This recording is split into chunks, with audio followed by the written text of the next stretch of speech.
4절 보겠습니다. 디모데전서 6장 12절 말씀 한 목소리로 함께 봉독하도록 하겠습니다. 자, 시작.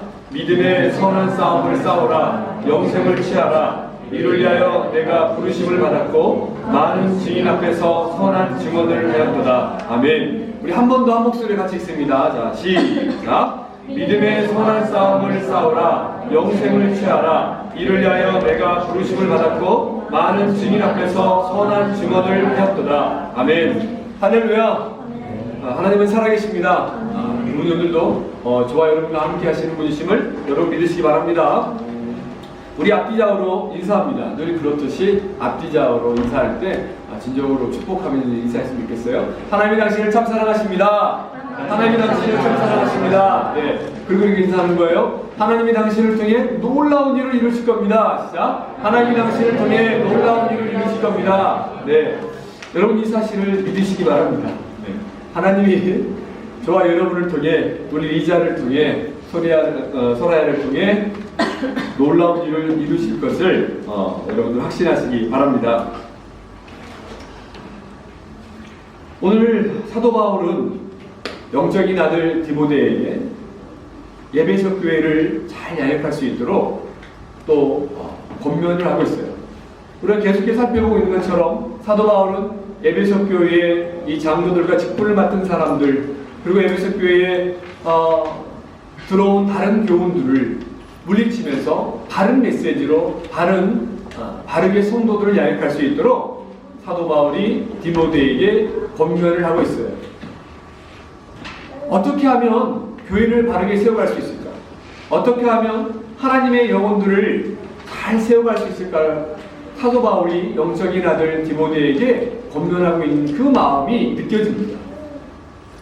여러분 목회가 참 쉽지 않죠. 한 사람이 믿음의 사람으로 세워져 가는 거 쉽지 않습니다. 그 당시에 또 초기 기독교회 초대교회의 성도들이 바르게 세워져 가는 건 더 힘들었을 거예요. 에베소 지역에 있었던 이방인들과 또 믿음의 사람들과 다른 교훈들이 그곳에 들어와서 또 상대적으로 성도들보다 연소했던 나이가 어렸던 이 디모데가 하나님 말씀을 증거할 때 힘들었을 거예요. 그래서 먼저는 우리 지난주까지 살펴봤던 것처럼 디모데에게 이야기를 합니다. 너는 따르라. 무엇을 따르라요? 의와 경건과 믿음과 그리고 사랑과 인내와 온유를 따르라. 이 따르라가 추구하라, 연구하라, 생각하라. 그래서 그런 삶을 살아라 라고 이야기해요. 그런데 그렇게 성도들을 바라보며 대할 때에 그 마음을 가져라.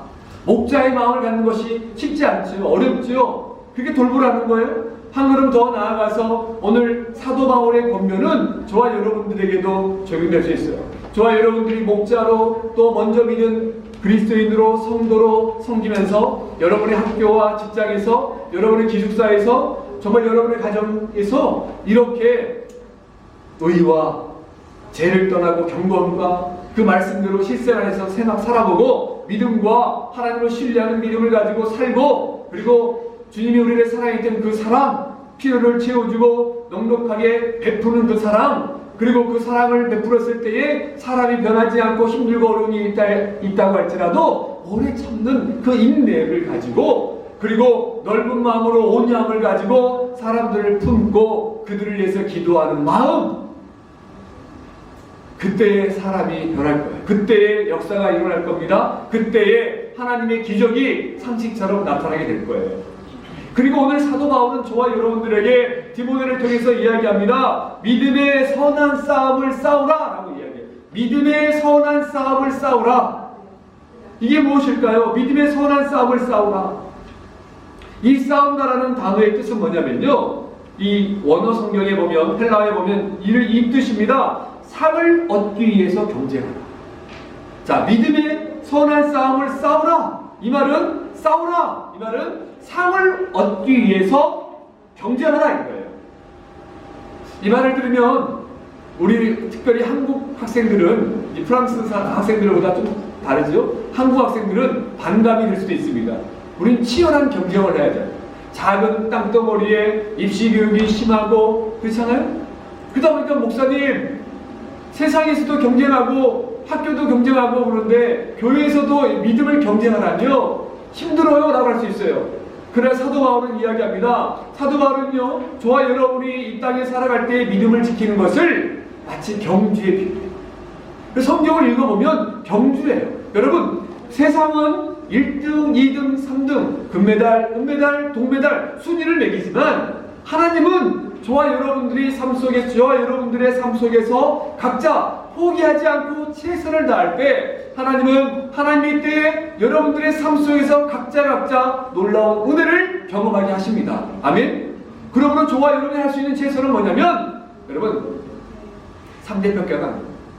하나님 저와 여러분의 삶 속에 절대 평가가 여러분 한 명이 기하고 한 명을 세워가기 다 때가 다른 거죠. 왜? 여러분 인내의 시간이 다르잖아요. 어떤 사람은 1시간을 참을 수 있어요. 어떤 사람은 동일한 상황 속에서 2시간을 참을 수 있어요. 또 어떤 사람에게 10분은 너무 길 수도 있잖아요. 그렇잖아요? 사람마다 달라요. 근데 하나님이 각자를 아십니다. 아세요.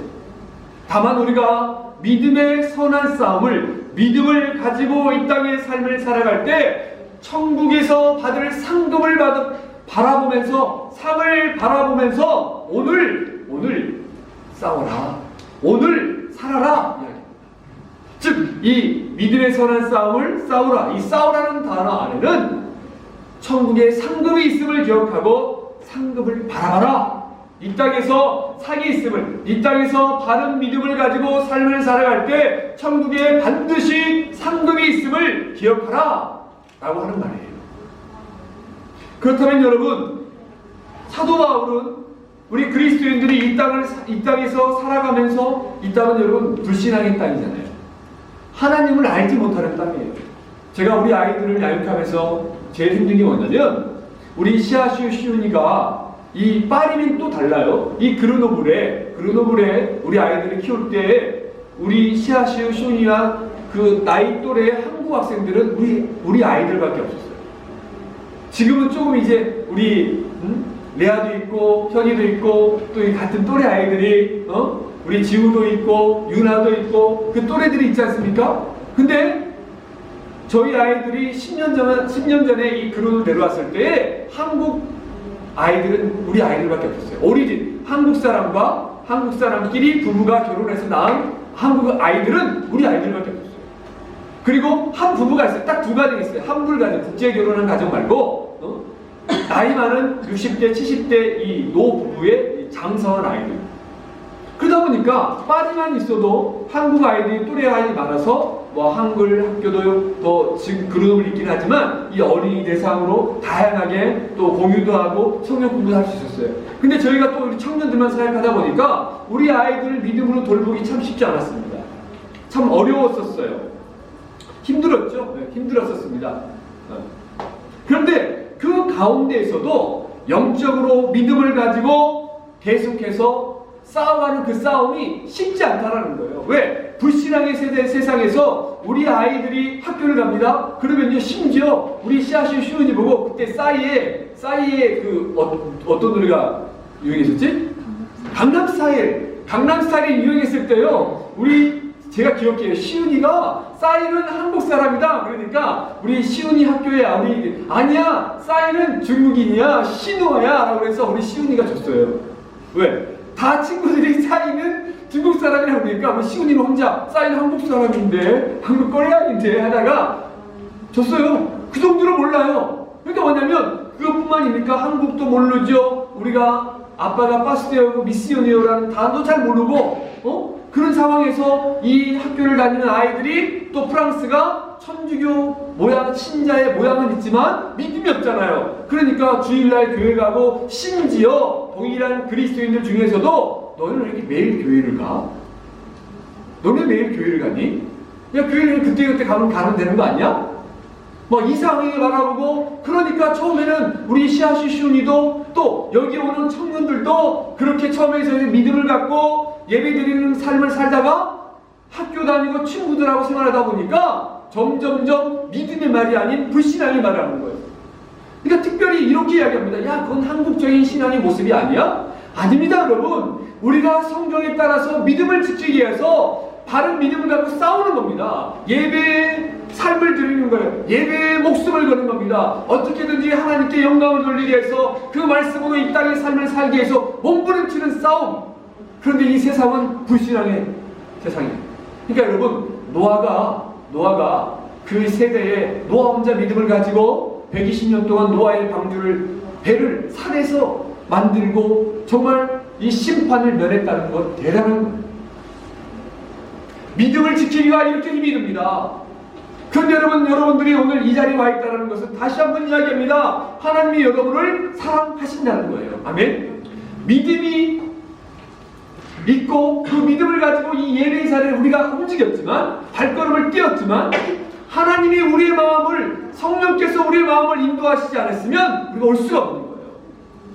저는 이렇게 생각해요. 우리 혜지 자매가 요즘 뉴욕에 갔다 하거든요. 남자친구가 여기 있어서 올 수도 있지만 성령께서 혜지의 마음을 움직이지 않으면 올 수가 없어요. 하나님이 우리를 이곳까지 인도하고 계시면 여러분들 믿으시기 바랍니다.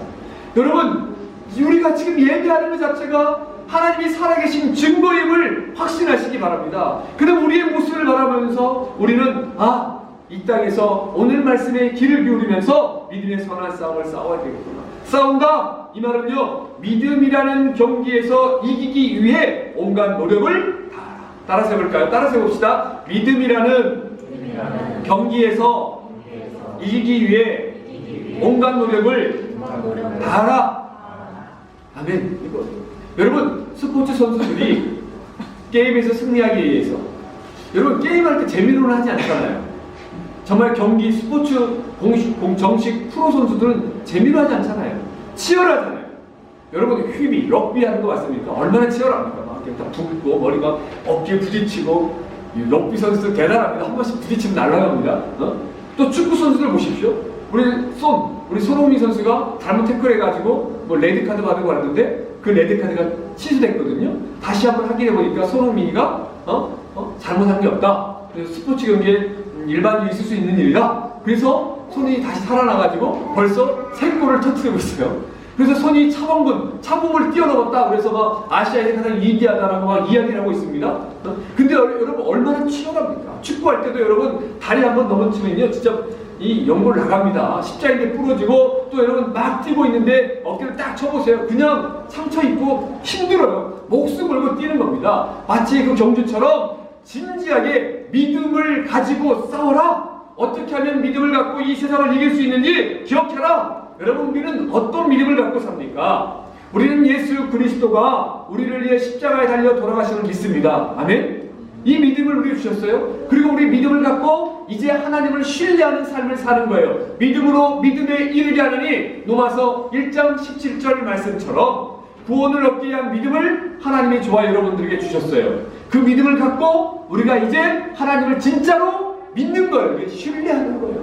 그래서 하나님 믿어지기도 하고 안 믿어지기도 할 때가 있습니다. 그러나 여러분, 그 신뢰하는 것을 포기하지 말고 붙잡으세요. 기적이 나타납니다. 하나님은 살아계시기 때문에 하나님은 오늘 이 한 사람을 찾고 있어요.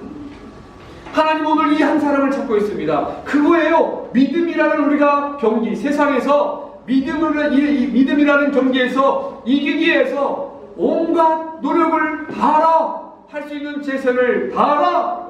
예수 그리스도가 구세주임을 믿고. 여러분, 구원은 어떻게 했습니까? 먼저 하나님 우리에게 찾아오셔서 믿음을 주셨죠. 우리가 고백을 해야 되는 거예요. 우리의 죄를 회개해야죠. 삶을 돌이켜야죠. 회심이 있어야 됩니다. 그러니까 어떻게 보면 내가 이 땅에서 믿음을 지킨다는 삶이 뭐냐면 우리의 죄와 싸우는 거예요. 하나님, 나의 죄를 용서해 주십시오. 하나님, 내가 다시 한번 믿음의 길을 걷기를 원합니다. 내 인생의 주인이 난가? 아니면 정말 내 인생의 주인을 예수 그리스도의 구세주로 영접했는가? 이 차이입니다. 여러분 마음의 주인은 주님입니까? 여러분 자신입니까? 여전히 남아있는 우리가 내 인생의 주인이라면 회개하셔야 됩니다. 주님을 바라보셔야 됩니다. 사도행전 3장 19절 말씀처럼 사도 베드로가 사람들에게 회개하고 돌이켜 제사함을 받으라라고 말씀했던 그 말씀을 기억하시면서 우리가 늘 회개하며 하나님을 신뢰하는 길을 걷는 거예요. 이게 믿음의 경주입니다. 그때 기쁨이 있어요. 눈에 당장 현실적으로는 뭔가 큰 변화가 없습니다. 이 기쁨이 있어요. 왜요? 하나님이 다 때가 있지 않습니까? 그래서 하나님은 그 각자의 삶 속에서 정확한 때의 역사를 하시는데, 우리가 하나님이 우리를 향한 하나님의 계획보다 우리가 우리 자신을 바라보니까, 인간의 생각을 바라보니까 이해가 안 되고 힘들고 어려울 때가 많아요. 그런데 여러분 기억하십시오. 하나님은 저와 여러분이 믿음의 경기를 계속하고 있을 때 하나님의 때에 저와 여러분을 사용하십니다. 여러분, 2016년에 리오데자네이루 브라질의 올림픽이 있잖아요. 거기에 마지막 성화 봉송주자, 마지막 성화대에 불을 피우는 사람이 어떤 사람이었냐면요, 반데르레이 지리마라는 사람이었어요. 반데르레이 지리마. 이 사람은 브라질 마라톤 선수였어요. 반데르레이 지리마. 근데 이 사람은 어떤 사람이냐면요, 2004년 아테네 올림픽에 마라톤 선수로 참여해서 동메달을 딴 사람이에요. 여러분, 2004년이면 여러분 몇 살이었습니까? 기억 혹시 나신지 모르겠어요? 마지막 마라톤을 열심히 뛰고 있었습니다. 이 리마 선수는요, 선두에서 1등으로 뛰고 있었어요. 근데 갑자기 아일랜드 출신의 종말론자가 이 리마를 덮쳐요. 그래가지고 길을 막아버려요. 그래서 리마가 그 페이스를 잃어버립니다. 그래서 선두로 달리다가 갑자기 2등한테 추월당해, 또 뒤따라오는 3등한테 추월당해서 이제 우리가 생각하는 금메달권에서는 멀어졌어요.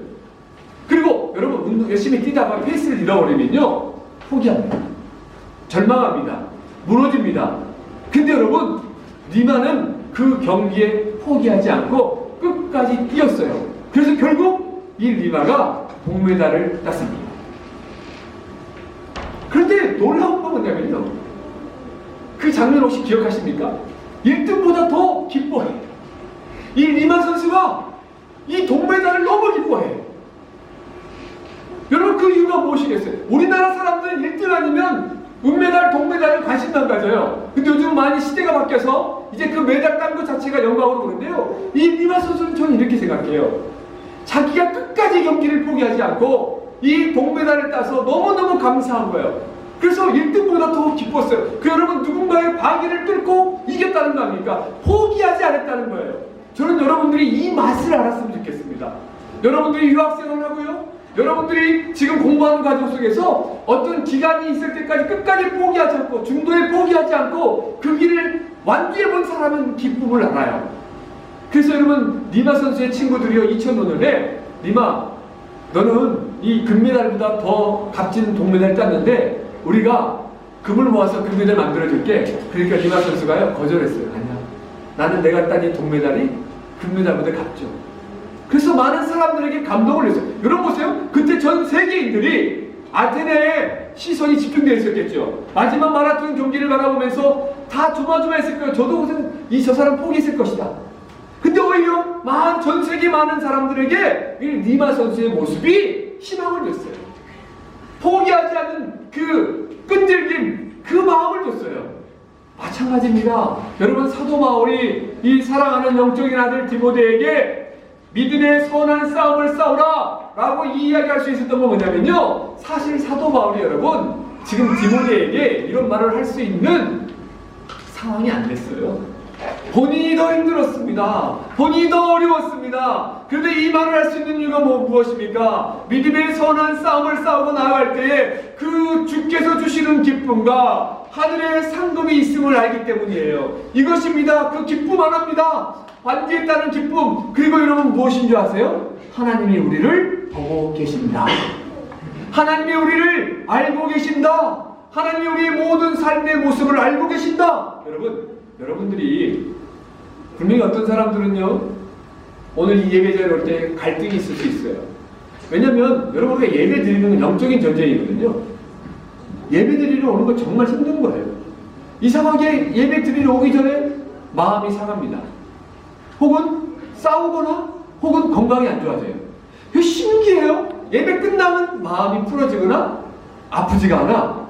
그리고 여러 가지 많은 사람들이 우리를 그렇게 유혹을 해. 신기해요. 그걸 듣고 여러분들이 왔잖아요. 그 기쁨. 참 예배드리. 근데 하나님이 그 모습을 알아요.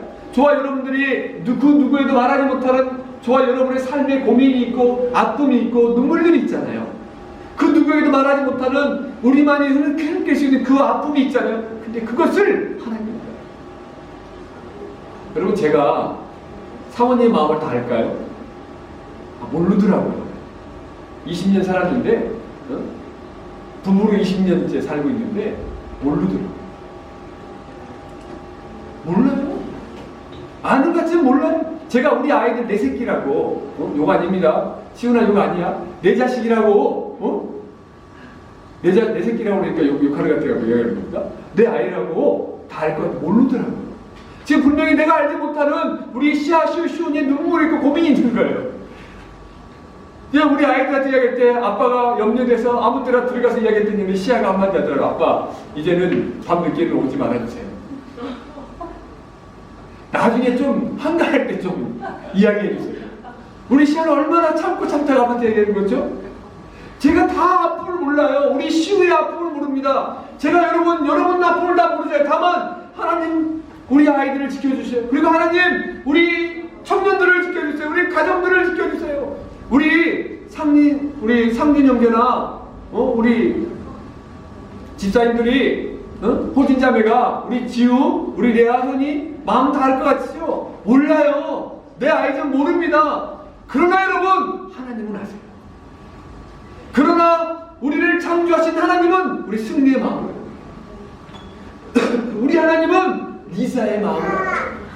우리 하나님은 소라의 마음을 압니다. 그 누가 뭐라 몰라줘도 하나님은 소라의 마음을 알아요. 그 아픔과 눈물을 한숨을 아십니다. 이건 정 목사의 말이 아니라 하나님의 말씀입니다.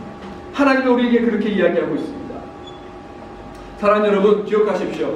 하나님 우리의 모든 것을 안다. 하나님 우리의 모든 것을 알고 아시고 지키고 보고 계신다. 이거예요. 이겁니다. 하나님이 우리를 보고 알고 있기 때문에 우리는 믿음이라는 경기 안에서 포기하지 않고 싸워갈 수 있는 거예요. 세상 사람 다 몰라준다 할지라도 하나님은 우리를 알고 우리가 어떤지 아시는 거죠. 그래서 우리가 이 땅에 하늘의 상급을 바라보면서 오늘 살아갈 수 있어요. 그래서 여러분 오늘 믿음의 선한 싸움을 싸우라. 이 말의 두 번째 의미는 하나님의 사람으로 상급을 얻기 위해 믿음으로 세상을 바라보고 해석하며 싸우라. 믿음의 눈으로 세상을 바라보고 해석하고 싸우라.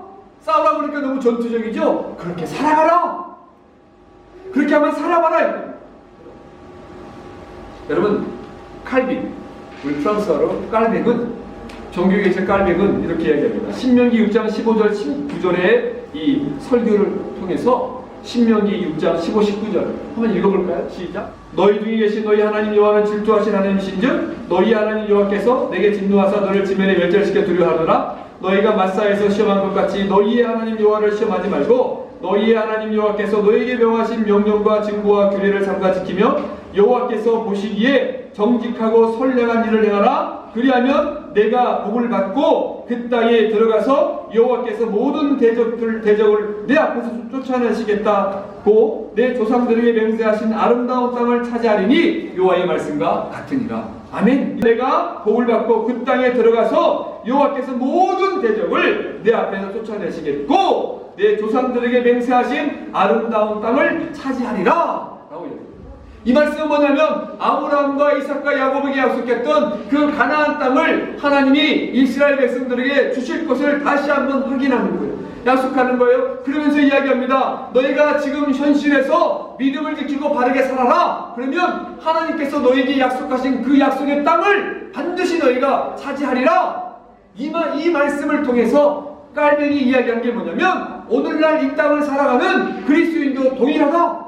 하나님의 약속의 땅은 이스라엘 백성들에게는 가나안 땅이었지만 오늘 믿음을 가지고 구원을 받은 하나님의 사람들에게 결국 가장 중요한 약속의 땅은 새하늘과 새 땅이요 바로 하나님의 나라다. 천국이다. 그 땅에 들어가기 위해서 오늘 상급이 있음을 기억하고 오늘 믿음의 선한 싸움을 싸우고 하나님 말씀대로 살아가라. 지금 이 이야기를 하고 있어요. 여러분 보세요. 결국 우리에게 가장 큰 축복은요, 하나님의 나라 천국이죠. 그런데 이 상급이 있음을 성경에서 우리에게 이야기하고 있는데, 이건 결국 세상의 기준으로 바라보는 세상적인 축복이 아니라 영적인 축복이에요. 영적인 축복입니다. 현실에서 구원받고 믿음으로 세상을 살아갈 때 찾아오는 기쁨이에요. 평안이에요. 이 자체가 우리에게 하나님의 상급이고 축복인데, 결국 가장 큰 축복은 뭔지 아십니까? 창세기 15장 1절. 창세기 15장 1절입니다. 창세기 15장 1절 함께 있습니다. 시작! 이후에 여호와의 말씀이 환상 중에 아브라함에게 임하여 이르시되, 아브라함아 두려워하지 말라. 나는 내 방패요 너의 집이 큰 상급이라. 누가요? 누가 가장 큰 상급이라고요? 누가? 성경을 보세요. 누가? 이후에 여호와의 말씀이 환상 중에 아브라함이 임하여 이르시되, 아브라함아 두려워하지 말라. 누가? 나는 너의 방패고 너의 지극히 큰 상급이다. 그 바로 이 말씀은 무엇입니까? 가장 큰 상급이 무엇이라고요? 하나님 자신, 여호와 하나님 자신이에요. 이겁니다, 여러분. 온 천지 만물을 창조하시고 세상의 역사를 주관하신 하나님, 그 하나님을 믿음을 지키며 살아갈 때 더 깊이 만난다는 거예요. 그 하나님을 만날 때 우리가 무슨 두려움이 있겠습니까? 그 하나님이 우리 함께 하시는데 우리에게 무슨 염려가 있겠습니까? 그 하나님을 신뢰하는 것 자체가 우리에게 상급이다. 그런데 또 뭐라고 이야기하십니까? 우리 마태복음 5장 11절 12절. 마태복음 5장 11절 12절 함께 있습니다. 시작! 나로 말미암아 너희를 욕하고 박해하고 거짓으로 너희를 거슬러 모든 악한 말을 할 때에는 너희에게 복이 있나니 기뻐하고 즐거워하라. 하늘에서 너희의 상이 크리라. 너희 전에 있던 선지자들도 이같이 박해하였느니라. 우리가 믿음을 지키고 때때로 주님 때문에 박해를 당할 때에 그 복이 상급이 있다. 히브리서 11장 6절에도 이야기하고 있어요. 히브리서 11장 6절도 봅니다. 시작! 믿음이 없이는 하나님을 기쁘게 하지 못하나니 하나님께 나아가는 자는 반드시 그가 계신 것과 또한 그가 자기를 찾는 자들에게 상 주시는 자임을 믿으라. 하나님 반드시 우리에게 상을 주십니다. 요한계시록 22장 12절입니다. 요한계시록 22장 12절. 시작! 보라, 내가 속히 오리니 내가 줄 상이 내게 있어 각 사람에게 그가 행한 대로 갚아주리라. 여러분, 하나님은 우리의 모든 것을 알고 계세요. 그분은 우리를 아십니다. 이 안다란 말은 우리의 은밀한 것까지 세상 사람들은 우리를 알아주지 못한다 할지라도 하나님은 다 알고 계십니다. 그러므로 여러분, 저와 여러분들이 하나님을 믿는 믿음을 가지고 이 세상에서 싸우십시오. 그때 하나님의 은혜가 있습니다. 여러분, 명확하게 계속해서 우리에게 사도 바울은 상급을 기억하라고 성경 곳곳에서 하나님의 삶이 우리에게 있다고 이야기하고 있습니다. 그러므로 여러분 기억하세요. 하나님 자신이 우리에게 가장 큰 상급이고 천국의 복은 결국 영적인 축복이며, 우리가 이미 이 땅에서부터 믿음의 길을 걸어갈 때 하나님 주신 기쁨과 평안을 누리면서 세상을 이기는 기쁨을 누릴 수 있다는 사실을, 여러분 혹시 마음이 두렵습니까? 힘이 듭니까? 한 번쯤 생각해 보세요. 내가 오늘 하나님을 저 신뢰하고 있는가? 내가 오늘 믿음대로 삶을 살았는가? 그렇게 살지 못했는가를 한번 점검해 보세요. 여러분, 하나님은 우리의 모든 걸 아시고 하나님 우리에게 그 상급을 반드시 주시는 분이십니다. 근데 우리가 이 상관에서 생각해야 돼요. 이거 믿음의 선한 싸움을 싸우라고 그랬어요. 믿음의 선한 싸움을 싸우는데 앞서 이야기했던 것처럼 첫 번째, 믿음이라는 경기에서 이기기 위해 온갖 노력을 다하라. 그리고 하나님의 사람으로 상급을 얻기 위해 믿음으로 세상을 바라보고 해석하며 싸우라 이야기했어요. 그러면 우리는 도대체 구체적으로 어떻게 믿음의 선한 싸움을 싸워야 됩니까? 어떻게 믿음의 선한 싸움을 싸워야 되는가를 생각해 봐야 돼요. 자, 우리 디모데전서 1장 18절 19절 말씀입니다. 디모데전서 1장 18절 19절 말씀을 함께 있습니다. 시작! 아들 디모데야, 내가 내게 이 교훈으로서 명하노니 전에 너를 지도한 예언을 따라 그것으로 선한 싸움을 싸우며 믿음과 착한 양심을 가지라. 어떤 이들은 이 양심을 버렸고 그 믿음에 관하여는 파산하였다. 자, 첫 번째, 사도 바울이 디모데에게 구체적으로, 그러면 실제적으로 어떻게 믿음의 선한 싸움을 싸워야 되는가? 19절에 뭐예요? 믿음과 착한 양심. 즉 사도 바울은 디모데에게 그리고 저와 여러분을 이야기합니다. 먼저 하나님의 사람들이 이 땅에서 믿음을 갖고 싸워라. 앞서 설명했어요. 믿음은요, 내가 이 세상에서 믿음을 갖고 싸운다는 의미는 뭐냐면 하나님 앞에 서는 거예요. 내가 믿음을 갖고 있다는 것은 하나님 앞에 서는 거잖아요.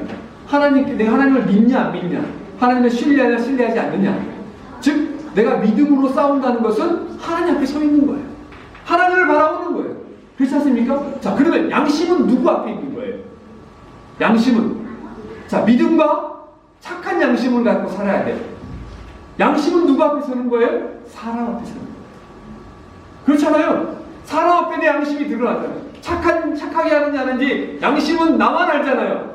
그러니까 착한 양심을 가지고 사람 앞에, 즉 다시 한번 정리하면 우리가 믿음의 선한 싸움을 싸운다는 건 뭐냐면 믿음과 착한 양심을 가지고 하나님 보시기에 의롭고 사람 보기에 정직한 것, 이것이 선한 싸움입니다.